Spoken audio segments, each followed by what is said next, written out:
in college, I was on a floor with a bunch of stoners. Yeah. This is 1976. Where'd you go to school? Amherst College, Amherst, Massachusetts. And these guys were like, you just don't know how to smoke pot. People that love pot, weed, it used to be called pot, What's you guys are Nadav actually doing? laughing at me. You guys are actually laughing for calling it pot. It used to be called pot. Well, it's called weed now. It used to be called hemp. No, These it's goddamn reefer heads. Yeah, no. You bought it in something called a lid. And when you bought the lid, you had to first take the stems and the seeds out. Swear to God. That's funny. yeah. I remember that back in Memphis in high school. We would have to do that. Well, you're not old enough for that, I don't think. I don't know. We were getting it from... Just shitty sources. You could say that. Yeah, not the day of what we have now. But in any event, so they insisted that I smoke weed for a week. That would get me over the hump. I really knew what I was doing. And I hated it a lot more. I was dysphoric. I couldn't do my. It really freaked me out. I couldn't do my calculus because I couldn't hold ideas in mind anymore. And I thought I broke my brain. I'm fucked. Oh no. And so I sort of was like, well, maybe I smoked once or two more times and had some fun a couple of times. But then I was having panic attacks. I was in college. Did you ever have any? It's like yeah. I have to be careful. Even now, I will. Yeah, I had to stop drinking and stuff. That's been about a year, but I still smoke weed. I have to be kind of careful. Weed will trigger the panic too. Yeah, I get a little panicky. Isn't that weird? I know. Why is that? I wonder. What's going on? I have seen people get such severe panic from weed that they're like disabled. Yeah, and it's usually not it's definitely not the people that love it. They have that reaction, right? Yeah, if you love yeah, it, yeah. you're loving it. And so, how'd you stop alcohol? Did something happen? It just got to the point. Other than the grandfather yelling at you, did something else happen? It had. So I moved to Austin, and I immediately found a cocaine dealer, and I was doing it. My girlfriend was out of town, and she said, "William, don't have anybody back at the apartment when I'm out of town." And then the first night I saw a lift was like $60, so I got two door guys at a place called the Creek in the Cave to take me back, and I had a big bag of cocaine, and we were up till 11 in the morning.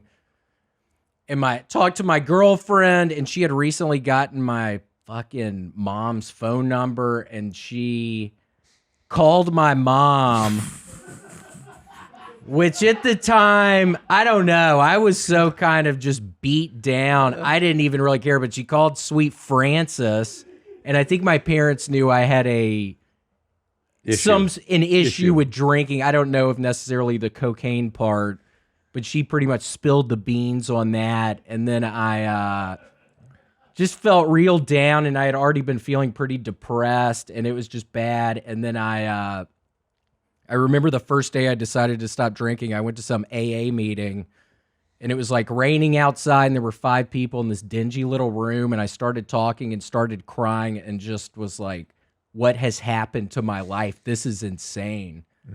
And I just stopped. Good. Yeah, I just stopped. Yeah. I just had to. I think I was about to die. I would be sitting down or standing up, and my limbs would go numb. I just hope I didn't do permanent damage to myself. So the fear of dying is a very common motivator.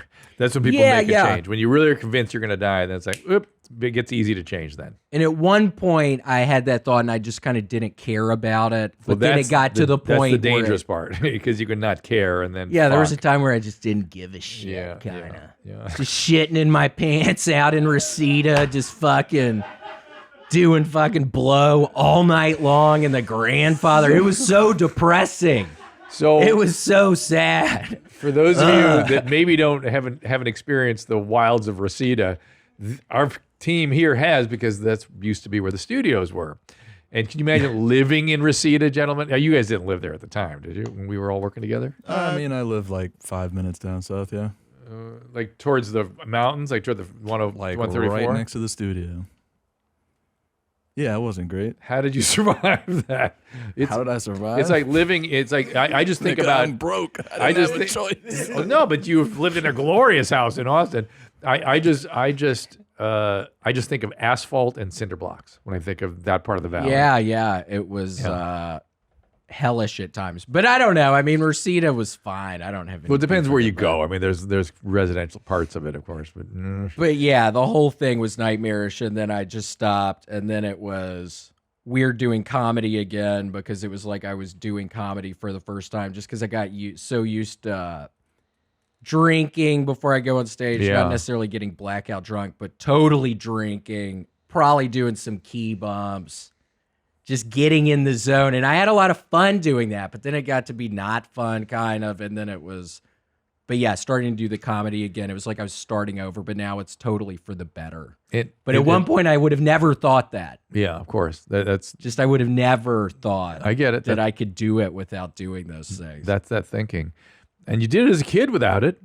And you got those great laughs in sixth grade. Correct. Or whatever Yes, it was. sixth grade, Yeah. Presbyterian Day School. Yeah. Shout out to Miss Hutchison. Actually, rest in peace. Oh.